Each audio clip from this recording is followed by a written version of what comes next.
శ్రీ గురుభ్యో నమః.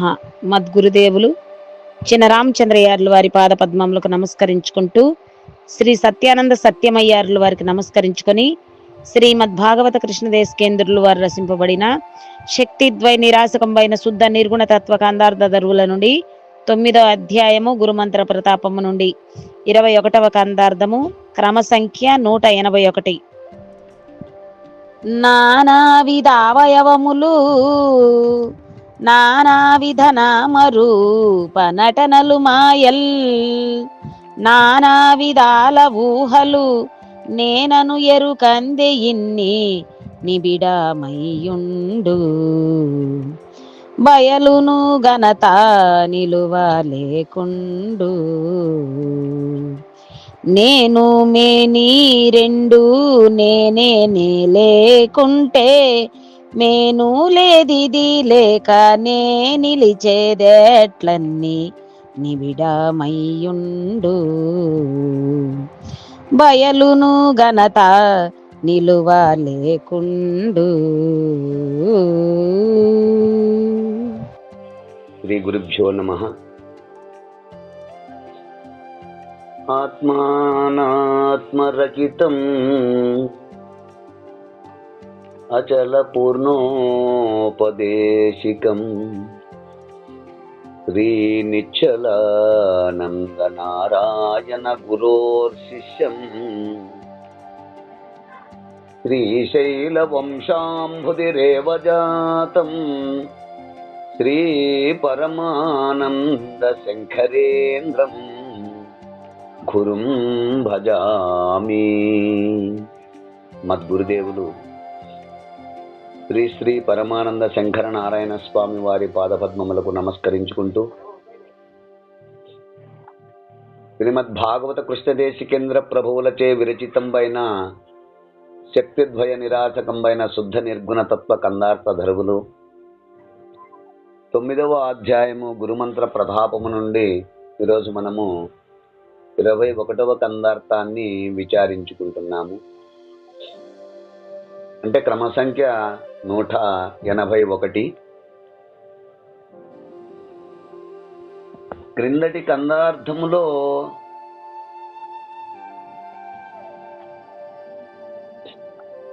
ఎరుక మరుపులు. మరుపు అనగా అజ్ఞానము,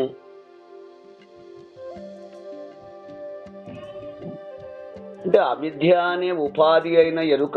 ఇదే త్రిగుణాత్మకము, రజసత్వతమో గుణములు గలది. ఈ మూడును కలిసి పిండాండ అవస్థలకు కారణము కనుక అస్థూల సూక్ష్మ కారణ శరీరములను సృష్టించేది అవిద్య అనే ఎరుక.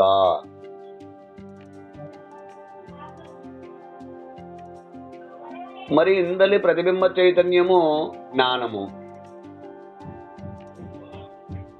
అవిద్య ఉపాధికి వ్యతిరేక్తమైనది కనుక ఇదే నేను అని చెప్పబడే ఎరుక. అజ్ఞానమైన అవిద్యయు జ్ఞానము అయిన ప్రతిబింబ చైతన్యము, ఈ రెండును ఒకటే ఎరుకయే, కానీ వేరు కాదు.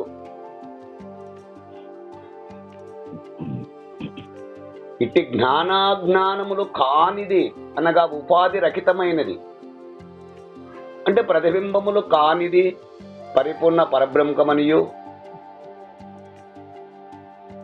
ఈవలి ఎరుకను గురువాక్కు చేత ఎగురజిమ్మినను లేనిది పోవును, లేనిది పోవును. అంటే మొదటి అయిన అవిద్య అనే ఎరుకయే సమస్తమును ఎరిగేది. ఈ ఎరిగే అవిద్య అనే ఎరుకను గురు మంత్రముచే లేకుండా చేసుకోవచ్చును. అట్లు గురువాక్యము ద్వారా విచారణ చేసి దృఢపడిన తర్వాత లేకుండా పోవును. ఇక ఎరిగేదే లేకుండా పోతుంది. ఏదైతే తెలుసుకుంటుందో ఆ తెలుసుకునే సమస్తమును, ఆ తెలివి కూడా లేకుండా పోతుంది. తెరిగేది లేకుండా పోయిన తర్వాత ఇక ఎరుక లేని స్థితి పరిపూర్ణ స్థితి అంటూ మనము క్రిందటి కందార్థములో విచారించుకున్నాము. ఇక తదుపరి కందార్థము 9వ అధ్యాయము గురుమంత్ర ప్రతాపము నుండి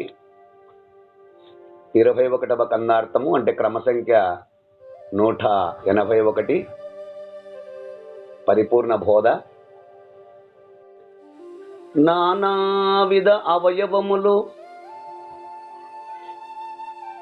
నానావిధ నామరూప నటనల్ మాయల్ నానా విధాల ఊహలు నేనను ఎరుకందే ఇన్ని నిబిడమయ్యుండు భయలును గాన తానిలువ లేకుండు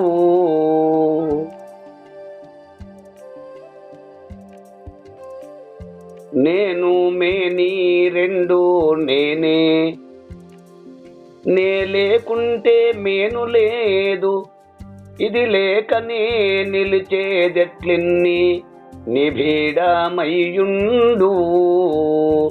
భయలును ఘనత నిలువ లేకుండు. శిష్య, అయ్యా వివరించండి నాయన. నానావిధ అవయవములు, నానా విధములు అనగా అనేక రకములు. ఏవి అంటే అవయవములు. ఈ శరీరమునకు ఎన్నో అవయవములు ఉన్నాయి. అందుకే కదా మనకు 24 ఇంద్రియములని, 25 అని, 36 అని, 96 తత్వములతో కూడుకుని ఉన్నదని మనము సాంఖ్యములో విచారణ చేసుకుంటున్నాం.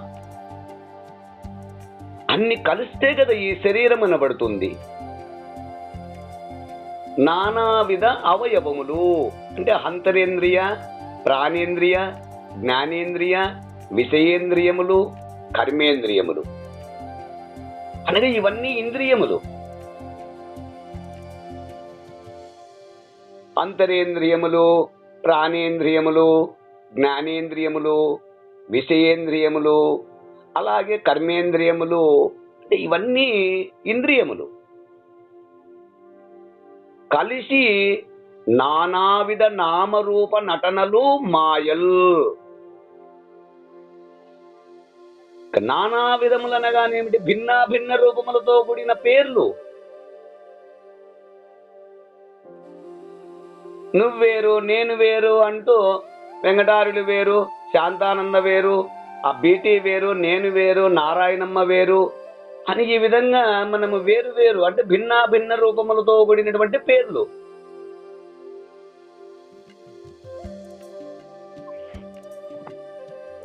బ్రహ్మని, విష్ణువని, ఈశ్వరుడు అని, ఇంద్రుడు అని అనేక విధముల పేర్లు.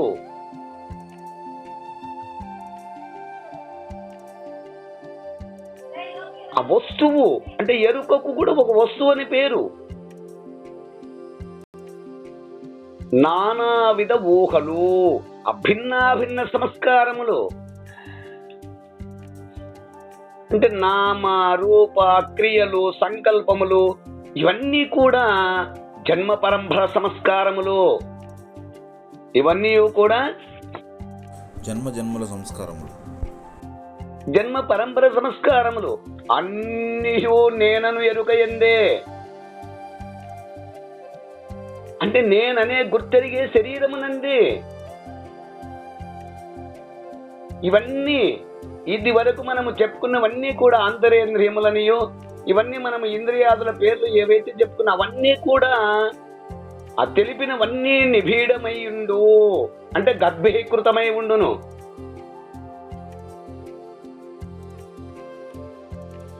ఎక్కడుండును? నేను నేను అని పలికే అవిద్యయందే ఉండును. నేను అని పలికేది సమస్తము తెలుసుకునేది ఈ అవిద్య అని ఎరుకయే. నేను అని పలికేది సమస్తమును తెలుసుకునేది ఈ అవిద్య అని ఎరుకయే. ఇందలి ప్రతిబింబము చైతన్యము సత్తా మాత్రము అంటే కేవల సాక్షి మాత్రము నేను అని చెప్పబడేది ఇదే అయినను ఇది నేను అని పలకదు.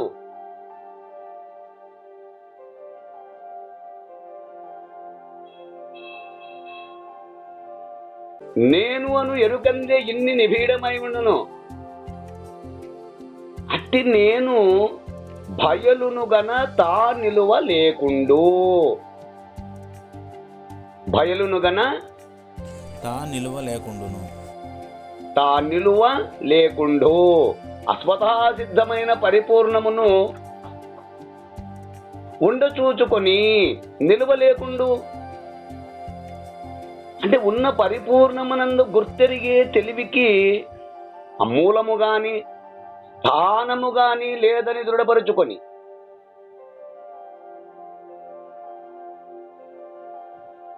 నేను మేను రెండు నేనే.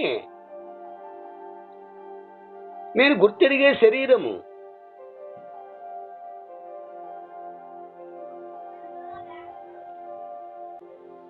నేను దానికి స్థూలముగా వ్యాపించి ఉన్న జగత్తు. ఈ రెండు నేను, ఇంకొకటి కాదు. ఈ రెండు నేనే.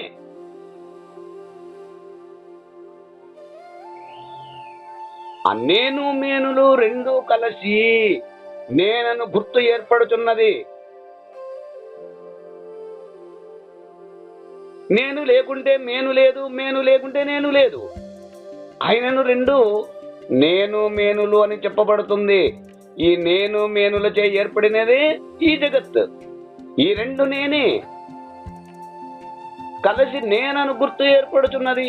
నేను లేకుంటే మేను లేదు. అంటే సూక్ష్మమైన గుర్తు లేకపోయినచో స్థూలమైన శరీరము లేకుండాను.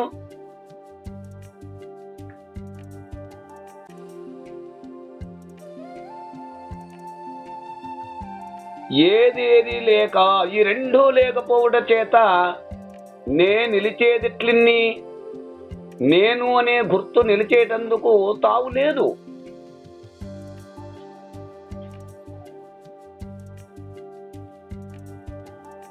అంటే ఇవన్నీ అవిద్యయందే ఉన్నవే.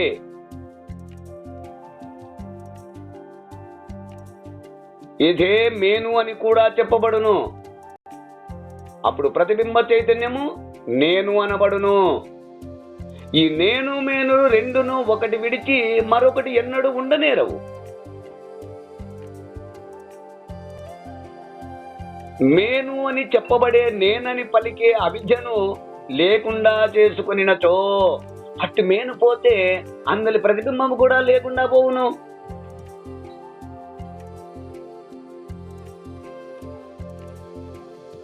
అట్లు గురుమూర్తి ద్వారా ఎవరైనా విచారణ చేస్తారో వారికి జనమరణ భ్రాంతి రహితము సిద్ధించును అంటూ మనకు ఈ కన్నార్థము ద్వారా భావాన్ని అందిస్తున్నారు.